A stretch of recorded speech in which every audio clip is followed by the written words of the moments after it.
Welcome home to USA Global TV and Radio, a place where dreams take flight, with authentic storytelling, diverse perspectives and meaningful conversations, where global stories unite and bridges are built beyond all borders. Discover world-class education, entertainment, hope and inspiration. Together, we're building bridges worldwide. Subscribe to our channel, USA Global TV. Download our app, USA Global TV. Be our guest or join our team. Visit usaglobaltv.com. Thanks to our founder and executive producer, Dr. Jacqueline Kerbeck. Music score by Yeffy Tang from Cloud Road Music. Voiceover artist Mike Porter. Creative direction by Paul Garcia. USA Global TV and Radio, your home for global connection. All rights reserved. This video and its contents are the exclusive property of USA Global TV and Radio. Unauthorized use, duplication or redistribution in any form is strictly prohibited. Is AI really of any value for a new author writing a book, or even for an experienced author? Well, today you're going to find out that our guest today, Alison McBain, actually wrote 34 books in 34 weeks without AI. Alison, please join me up here on stage. Hi, Red. Thanks for having me. I'm delighted to have you here. 34 books in 34 weeks. That's the moniker that when I start doing some research on you pops up constantly. Tell us a little bit about that adventure. Well, it's a project that started when AI first hit the scene, and a lot of creatives, whether they were writers, artists, musicians, etc., they were all like, "What is this program? What is it going to do to my industry?" So I sort of wanted to reassure a lot of authors who were coming out, especially new authors, who weren't sure about what AI would mean for them writing a book. So I started this project to show that human endeavors can always trump what these computer programs can do, and I still believe in that for sure. Okay, what kind of genres were these 34 books in? Pretty much every genre. So I had everything from science fiction to fantasy to literary, a collection of short stories, romance, you name it, I probably wrote it. Okay. And this was not only writing the book, but getting it published in a pretty quick fashion too. Is that right? Well, it was just writing the book. So every writer knows a first draft is usually not a last draft. You usually have a lot of editing, and you go through several drafts afterwards before it ever hits the bookshelves. So some of those drafts are now starting to come out after editing for the past year. So yep, a couple just came out, and there will be more on the horizon. Okay, so you wrote the book literally in a week. And you started a new book next week, and the week after that you started another book. In the meantime, you're writing new books, you're editing old books, you're trying to market the current books that are coming out. So kind of give me your brain thought as to, okay, I'm writing this one now, but I still have to edit something that's already been written, and whatever books I already have out, I got to keep those marketing. So from a business perspective, this sounds like almost a small nightmare, but you have to have some level of discipline and organization to know what you're doing. So a typical day of Alison writing and editing and marketing goes like what? Well, any author knows whether you are published by the Big Five or you're self-published or somewhere in between. It is a juggling act. So as you said, there's a lot of marketing involved, and a lot of it is not direct marketing, like, putting an ad in, on a website. A lot of it is giving talks, doing workshops.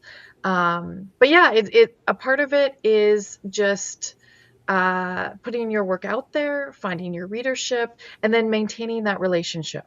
With each new book that comes out, you want to make sure that you're not just finding new readers, but also bringing old readers that have enjoyed some of your previous works with you into the future. So I think it's all about momentum and keeping that momentum going.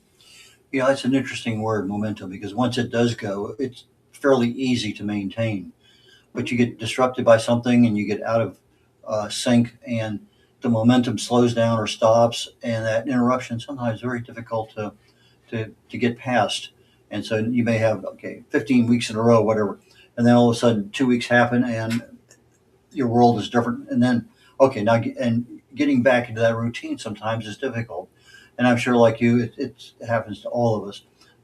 What is, do you have any secret sauce, or how do you get started again once everything is discombobulated? Well, definitely after my project, the 34 books, I was a bit tired. So I gave myself permission to take a break. And that is also important. Your mental health as a writer or any sort of creative really should take precedence. Because the books will still be there at the end.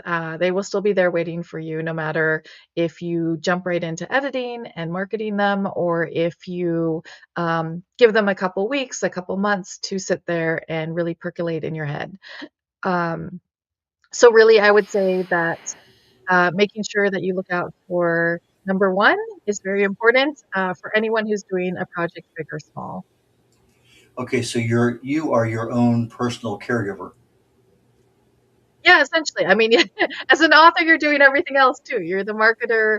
Sometimes you're the publisher if you're self-publishing. But yeah, and you're your best advocate too. Okay, So really believing in your work is important. so you're an entrepreneur, you're a business owner, you're a marketer, you own a small press. Let's talk about that for a moment. Yeah, so my small press is called Fairfield Scribes, and we publish anthologies of various authors in addition to putting out a monthly magazine called Scribes Micro. And we also run an annual writing contest with larger cash prizes for writers. And we reward the top 18 placements for that contest. And we're now in our fourth year for that. So, wearing a lot of hats in there too. But the overarching theme, I think, is helping other writers, especially new writers. I think one of the proudest things that we've done is last year's contest. When I was reaching out to contact the contest winners, our top gold winner actually said, "This is my first publication." And I can't tell you what a wonderful feeling that was to really launch another writer's career with such a great start. It was humbling and it was wonderful. And you also ghostwrite too. That's something that I found interesting because you have what, over 2 dozen books you've ghostwritten for other people in various genres. Yeah, definitely. So, there's again a lot of hats. But I think the overarching theme is just staying creative. So sometimes it's writing your own stories and sometimes it's helping others. As I was just saying about my press, helping others get their stories out there too. And ghostwriting is sort of like that. Ghostwriting is pretty much helping authors find completion for their work when sometimes they can't themselves.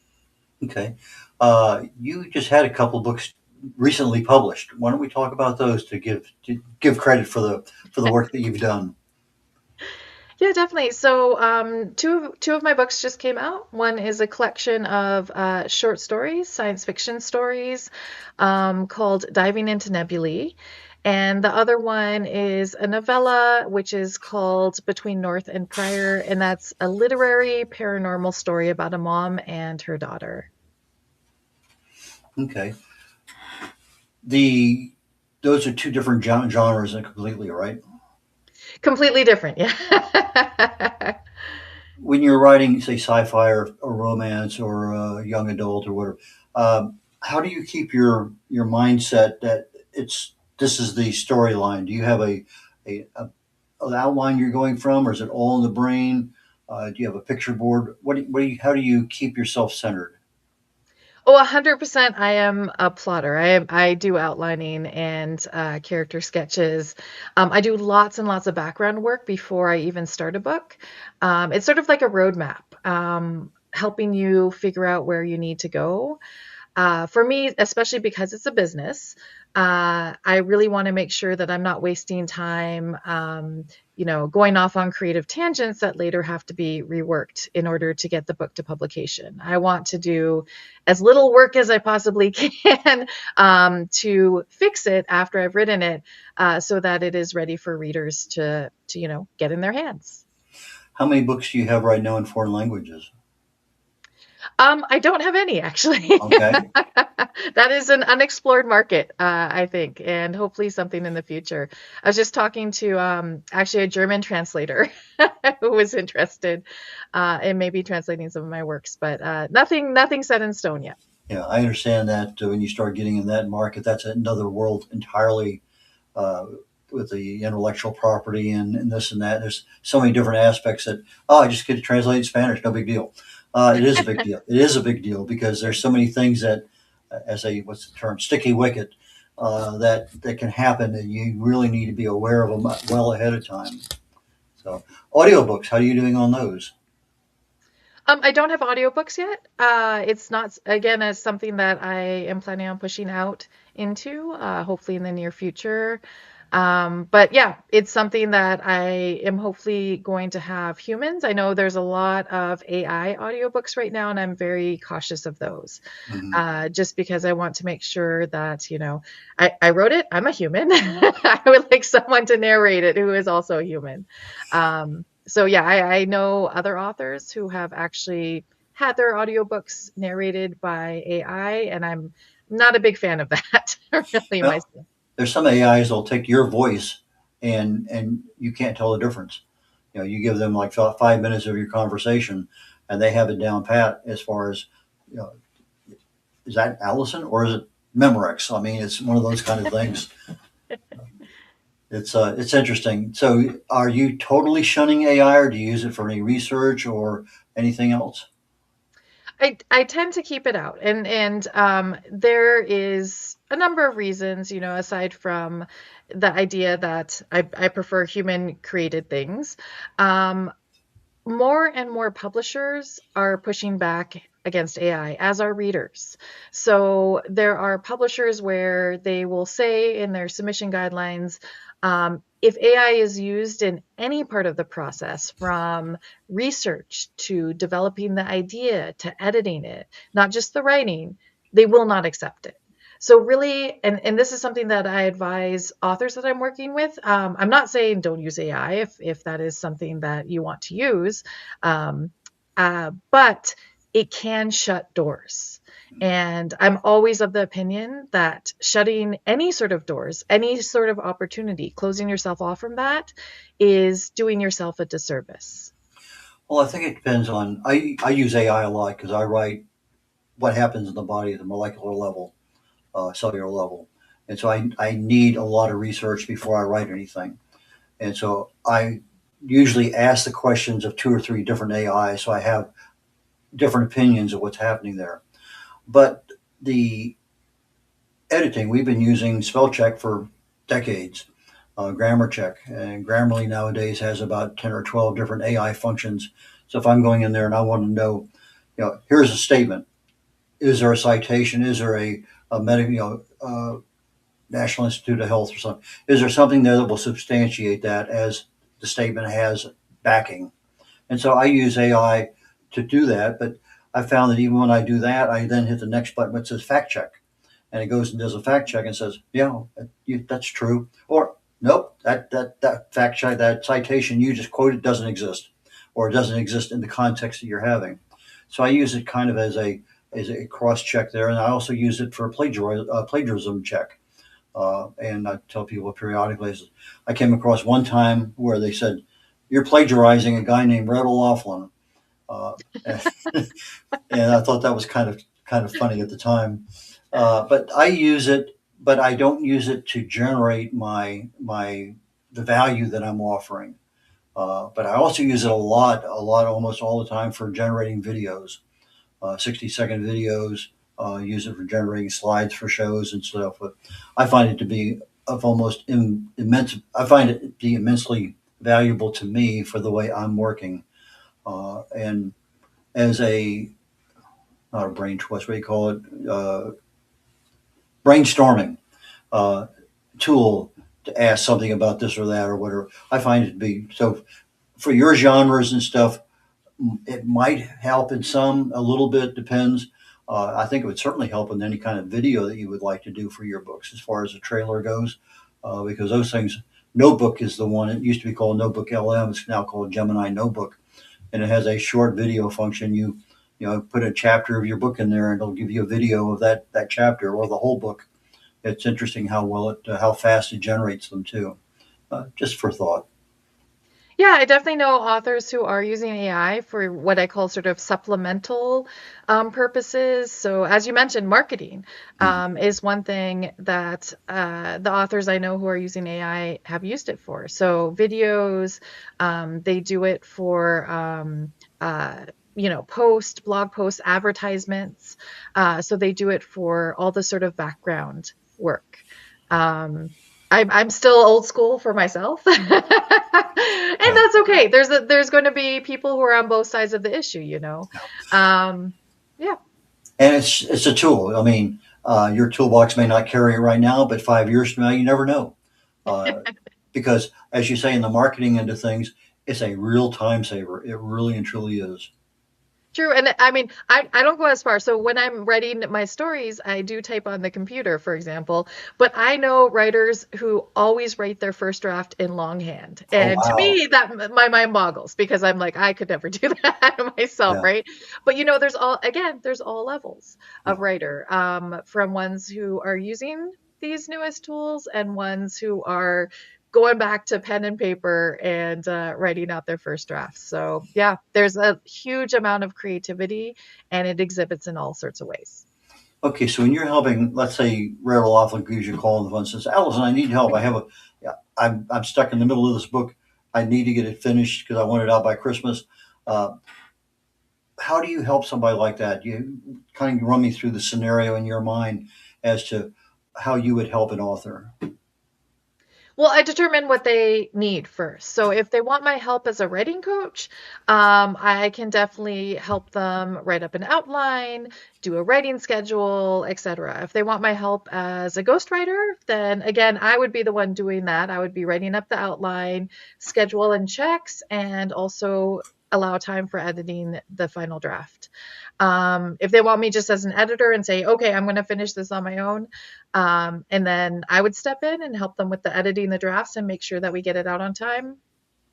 So it depends what hat I'm wearing Okay. in any determined. But this is one reason why I guess I sort of do it all, because to me, the end product is the author themselves. It's not necessarily the one book I work on with them, because I might be working on a whole series of books for them. I might be working on 10 books for them.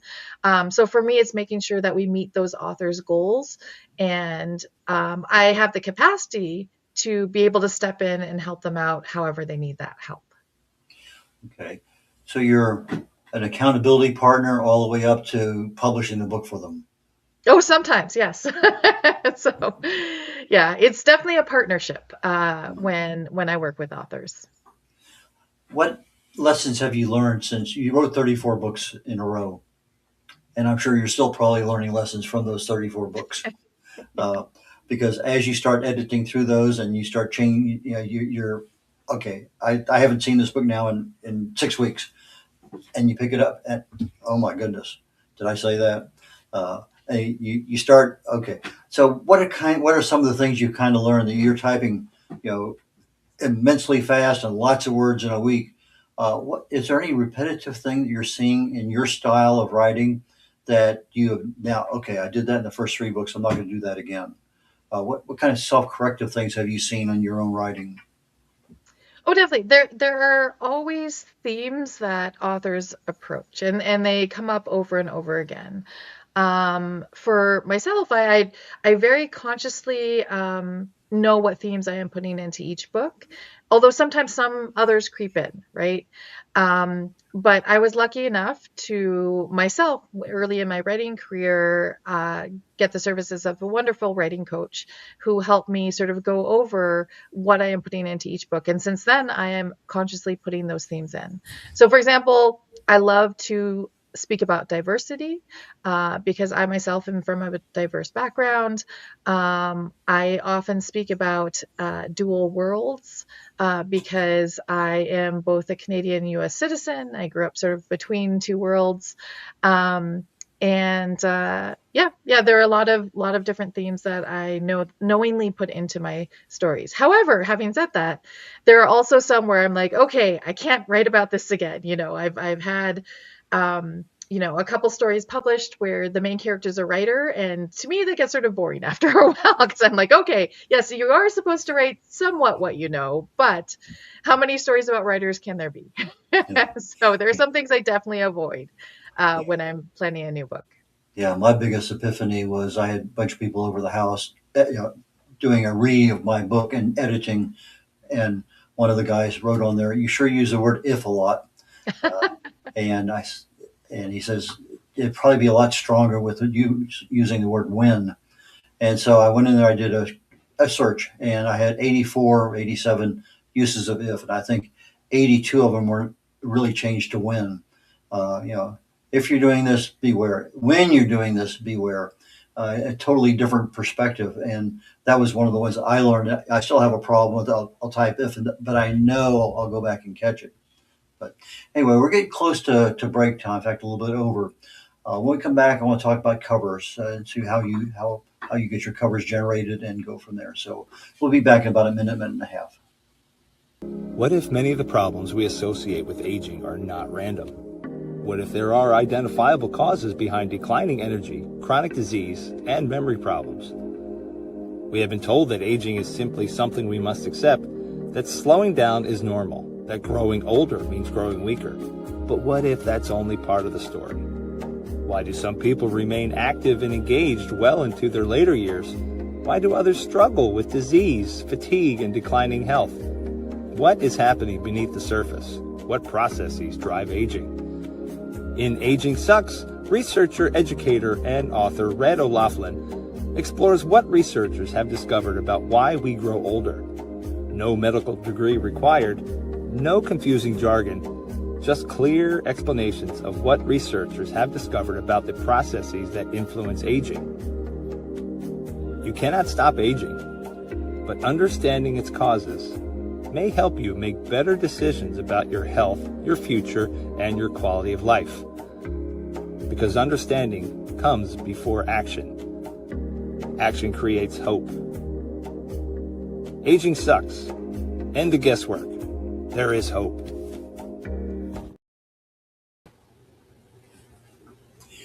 Brett O'Loughlin here, one of the wise ones on the USA Global TV and Radio Network. My guest today is award-winning, very prolific author, Alison McBain. Alison, please join me again. Okay, before the break, I said we'd kind of venture into the area of titles, covers. So your first few books versus your last few books, has anything changed with your cover design? I think that because I write in a lot of genres, it's sort of hard to see a trend over time because each cover is individually produced to market to that particular genre. So, for example, when I was writing an alternate history where the main character is Asian, it had a lot of elements that you would find in Asian artwork. It was a lot of reds and blacks and whites. The colors held significance. But, in one of my latest books, Between North and Prior, the cover, reflects the characters inside. And it's a mom and a daughter who go on this journey together through, grief and healing. So the cover is much darker and has more flourishes because it is, it's sort of in the genre of women's fiction. So yeah, each cover does or should broadcast what what ride you're going on for the book itself. Was there any personal experiences you had with the grief and healing that helped you write the book? Well, the main character, so it's a bit of a tough story, and everyone who's read it so far has said that the story has made them cry, and I'm like, I'm sorry, but it did its job. So the main character, the mom, she loses her daughter to cancer. And what happens is the daughter comes back as a ghost, and it redefines their relationship and what it means to navigate grief. Well, I have not had a ghost in my life. And thank goodness all my kids are still here. I have had a number of people very close to me have to go through a journey of cancer, as many of us have, and it is something that is a very tough journey and something that you don't get over right away, if at all. So I think I pulled a lot of personal experience into how I wrote the character, how I wrote how she reacts and how she moves on from that. Okay. Yeah. My daughter's run into a couple of ghosts where she was working at the prison. One constantly pulled on her hair, Oh my and, goodness. and another one looked like an inmate walked right through a brick wall. So I wouldn't discount the ghosts totally. There are certainly a lot of stories out there that go with them. Okay, so the I guess the company that's helping you produce your books, they are responsible for that cover generation, and they're Actually, I designed the cover. oh, you do. You're the company that designs the cover. I'm the company. Again, I wear a hat. So what kind of background do you have for cover design? I am an artist myself. Okay. I do. I don't claim any great artistic talent, but I do enjoy it quite a bit. And all my kids are creative too, so we create together.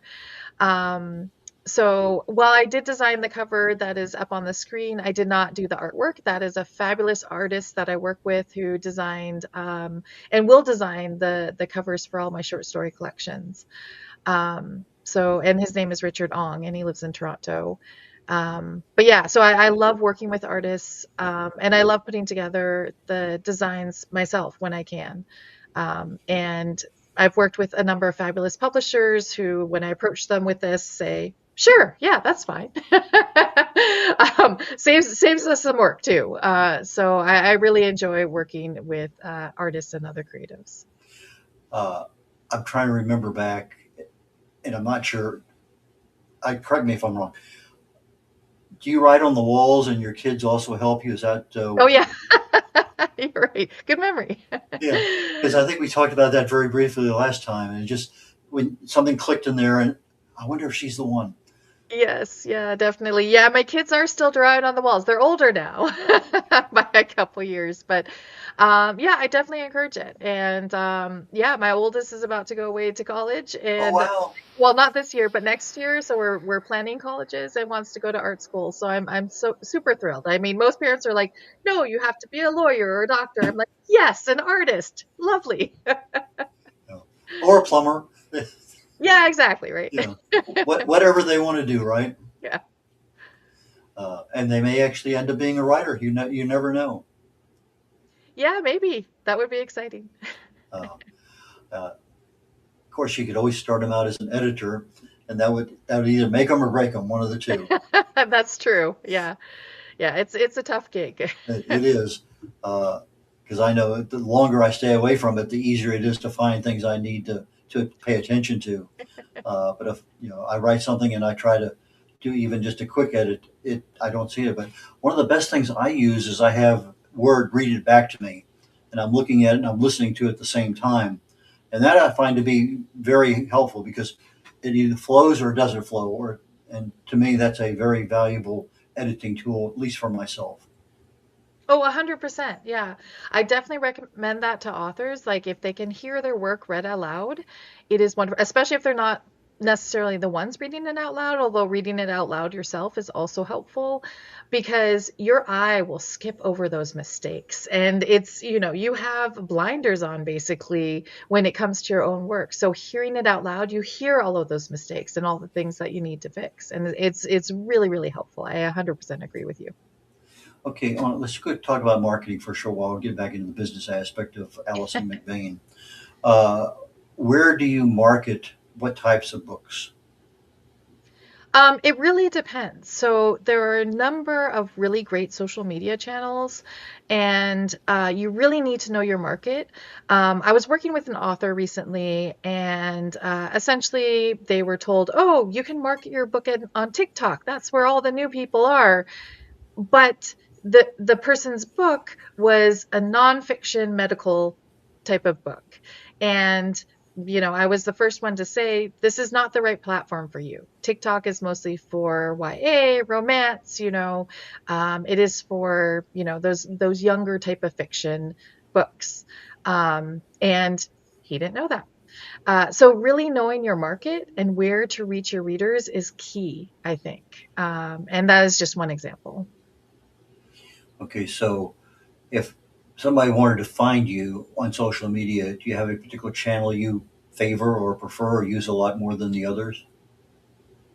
Not necessarily. So again, I pick and choose. So depending on what I'm working on at the moment or what I'm trying to put out there at the moment, I do think Instagram is really great for most general fiction. It's a great way to reach people, and especially if you're in the sort of behind the scenes work like I am with the editing and publishing, it's a great way to put out how-to videos, so and reach readers and writers. But all of them are good for different things. There are lots of wonderful webinars that talk about the different uh, ways to reach your audience. So I'm not going to go over all of those because it would take up the rest of the time we have here. But yeah, definitely do your research. I think that's the number one. Do you also have a YouTube channel? I do have a YouTube channel. So again, yes, I'm on all the socials. Okay. And some are more active than others depending on what project I'm working on. Okay, so you're out there, you're doing things, you're trying to keep everything. I mean, my marketing thing was working real well for a while, and life got in the way. And anyway, I'm starting to constitute it one more time. But sometimes, let's say that you have a science fiction book coming out, and May the 4th is one of those sci-fi day, May the Force be with you kind of thing. Do you ever try to coordinate a release of a book with some kind of national holiday? Oh, I definitely have. So, for example, my Author versus AI project started on Global Book Day, which is, the global celebration of books. So, definitely when there's something that it ties in very strongly thematically to a holiday or sometimes even a month. For example, there are months that are, particularly tied to a certain diverse aspect. And it might fit a particular book or project that I'm working on. So, I definitely look at the calendar as part of that. Okay, Part of so marketing. Yeah. so Use everything, basically. That's marketing. Use everything you can. National Cancer Month or National Ghost Month would fit into a couple of your books without any difficulty. Yes. Okay, the lost my train of thought there.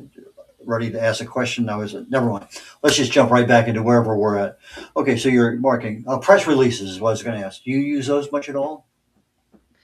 Yes, I have a wonderful publicist, Mickey Mickelson from Creative Edge, and he is wonderful at putting together press releases and sending them out. So I very much appreciate that. So yeah, he is a great part of my team in getting stuff out there for new releases. You talked earlier about series of books. How many of your books are in a series that you pretty much feel, okay, I'm going to probably write another book or two in the series down the road? I do have one active series. I do have several series that are yet to be published. So the books are written. They were part of the Author versus AI project, and they will be coming out. But I don't have a publication date for them yet. But I have written several series. One thing that I actually did for my ghostwriting often was I would be working with an author or a publishing company to complete books in a series. So that is where I definitely get a lot of experience from working in series and making sure that everything stays true throughout the different books. Well, that's interesting. That's kind of a different viewpoint from a ghostwriter that I had not been aware of before. But it certainly makes a lot of sense. Because I remember a couple of authors that I really loved to read. All of a sudden they disappeared, and you have to assume they died or something. But I remember in one, you got all the way to the end of the book, and all of a sudden, like in 30 pages, the book was finished. And I'm sitting, whoever finished the book did not do the author any justice. And I was really discombobulated is probably a good word. 'Cause I was really expecting something, and it wiped out everything like in just a few words. I was disappointed big time. Well, you definitely want to do your, again, I think the theme of this theme of this episode, this show, is do your research. So that is the number one thing that a ghostwriter should be responsible for, making sure that the series tone, the way the characters behave, how the story ends to leave a reader satisfied, hopefully, all fit the tone of previous books in the series. So when I'm stepping into a series like that, I definitely read all the books beforehand, make sure that I have character charts, make sure I, again, do my research and am able to complete that story, hopefully to the reader's satisfaction. Alison, how do people get in touch with you? Do you have any book signings or speaking engagements, anything coming up that we should know about? Oh, definitely. So I am going to BoucherCon, which is in October, and that is the premier mystery and true crime convention for North America, where they give out the Anthony Awards. So I'll be doing a panel there. I'll be out and about speaking to readers and other writers. So that's coming up in October. But to get in touch with me or keep up with any events that I'm doing, definitely go to my website, which is AlisonMcBain.com. And I always like to emphasize Alison with one L. Okay. So for our audio audience out there, Alison, Alison McBain. It's Alison A. McBain? Nope, just Alison McBain. Okay. Alison McBain, Alison McBain, McBain.com. Alison, thank you so very, very much. Really and truly enjoyed our conversation today, and wish you the luck getting the rest of those 34 books out into the public's eye, so you can continue on your magnificent, marvelous trip that you're doing, both as a business owner, an author, and a writer. So, thank you so very much for your time today. Oh, thanks for having me on. It was wonderful. Take care. Reverend Laughlin here. We're wrapping up the Wise Ones on the USA Global TV and Radio Network. Normally I have 3 shows on every Thursday, but today we're just doing 2. First one today is the Wise Ones. The next one's going to be the Corner Bookstore. I write nonfiction primarily in the area of longevity and age-related issues. My latest book is called Aging Sucks. It's a book that's really about what happens in the human body when you age.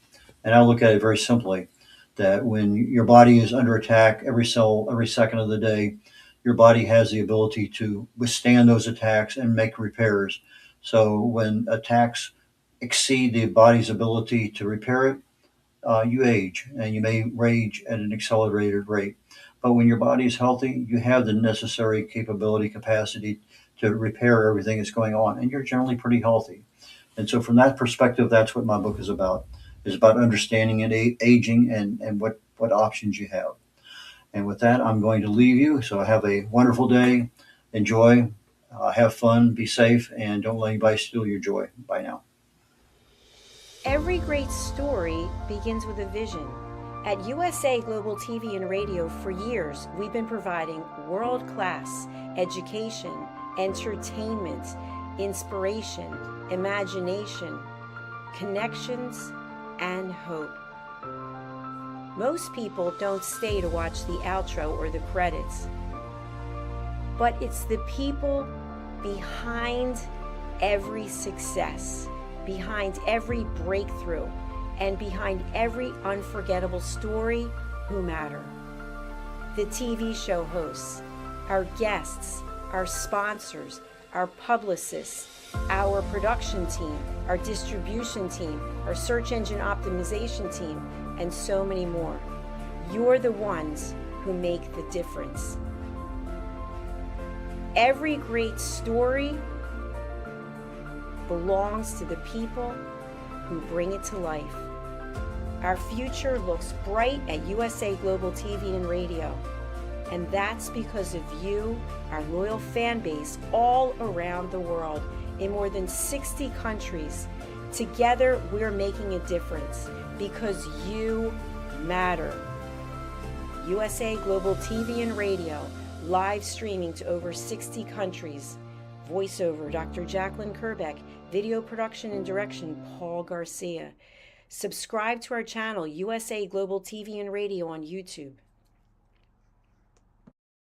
Thank you, viewers and listeners of USA Global TV and Radio, for joining us today.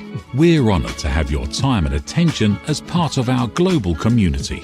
At USA Global TV and Radio, we believe in the power of authentic conversations, meaningful connections, and creating a world of possibilities together. Want to be part of something bigger? Join our team of elevated listeners at usaglobaltv.com, a space where your voice matters and your ability to listen transforms relationships.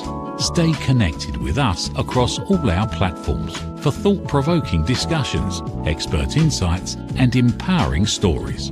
Subscribe to our channels at youtube.com/c/USA Global TV. Follow us on social media and explore the endless opportunities we're creating for growth, learning, and inspiration. Together, we're not just broadcasting, we're building bridges and changing lives one conversation at a time. For inquiries, contact us at info@usaglobaltv.com. Produced by Executive Producer and Director Dr. Jacqueline Kerbeck. Voiceover by Mike Porter. Creative direction by Paul Garcia. All rights reserved. Visit usaglobaltv.com to view our full terms and conditions.